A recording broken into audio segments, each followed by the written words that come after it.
Hello, everybody. Here we are for another installment of Biology from the Basement. Special edition, You Teach the Class, where we're going to learn about reptiles thanks to Carly and Hannah and their wonderful work on their slideshow. So, we need a fact of the day so that we can get started.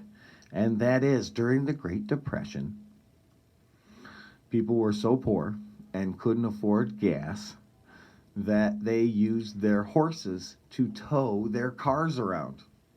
It's got to be funny to think that when you bought your first car, you're like, well, I guess I don't need my horse and buggy anymore. And then the Great Depression hits, and boy, do you wish you had a buggy, because now you probably feel silly having your horse tow your car around. But that's just my weird sense of humor. Okay, so most of this stuff, right, is for me. Here are your definition of the reptiles, and here is their classification, right, where they fall. We're talking about the class Reptilia, okay, which is in the animal kingdom, and the chordates, right, they have a spinal cord. Subgroup Vertebrata. We've got a bunch of different groups that you may have heard of and some you may not have heard of. Right, so the big ones are, of course, your turtles and tortoises, your crocodiles and your alligators, your lizards, snakes, and other reptiles, chameleons, things like that. But you may have never heard of tartars. They are a very rare group of lizards that are much more unique to themselves than these other squamata, so they get their own subgroup. That's an evolutionary thing. So, for me, I need to know, what do they eat, where do they live, and the answer is everything and everywhere, right? Reptiles are herbivores, carnivores, decomposers, saprobes. They are found everywhere, whether it's freshwater, salt water. They're found in the desert. They're found in the rainforest. You name it, you will find reptiles, right?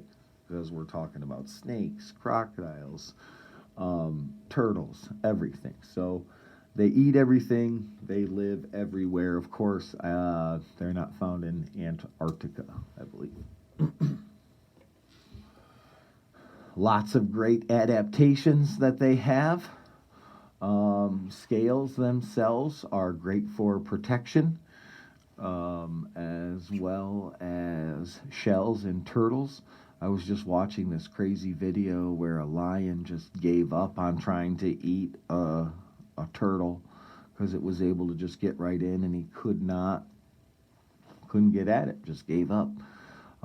So they have, depending on their species, lots of different adaptations. Okay, so onto your information that you need to fill out.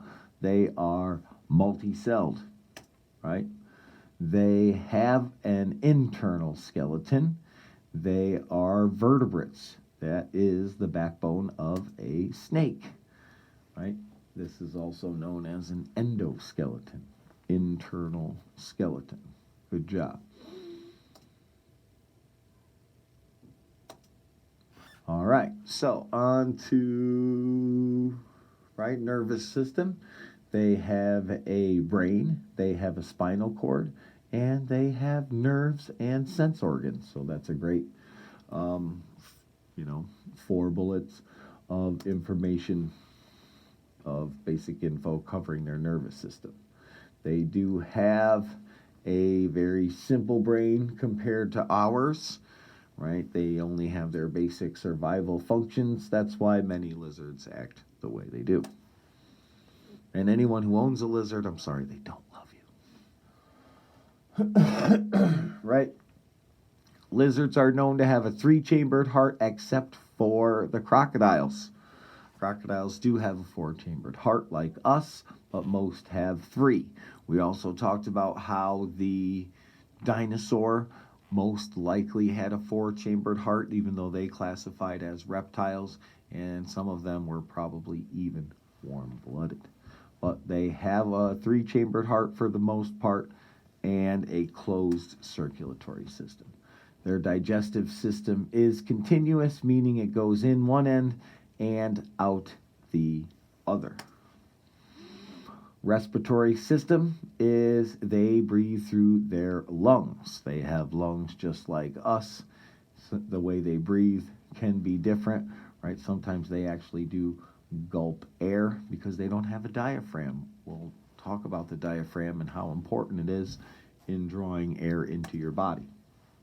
Sensory organs, they've got 5 senses plus the Jacobson organ in snakes and lizards, right? That's why they stick their tongues out and then they send that information back to the Jacobson's organ, which tells them about different chemicals and scents in the air.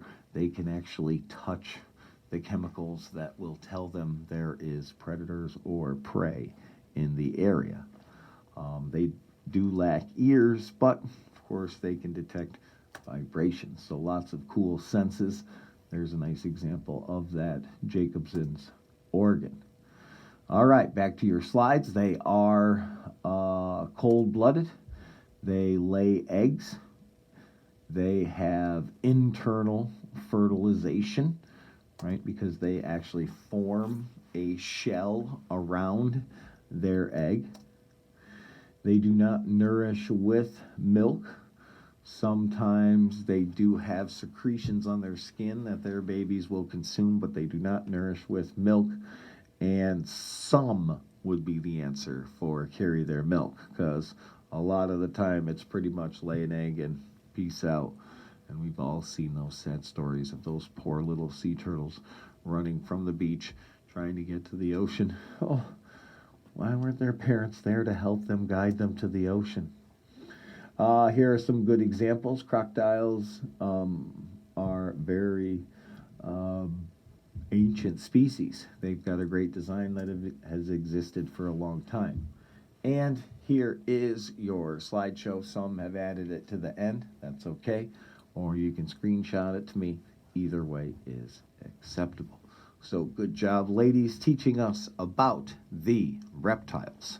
Signing off.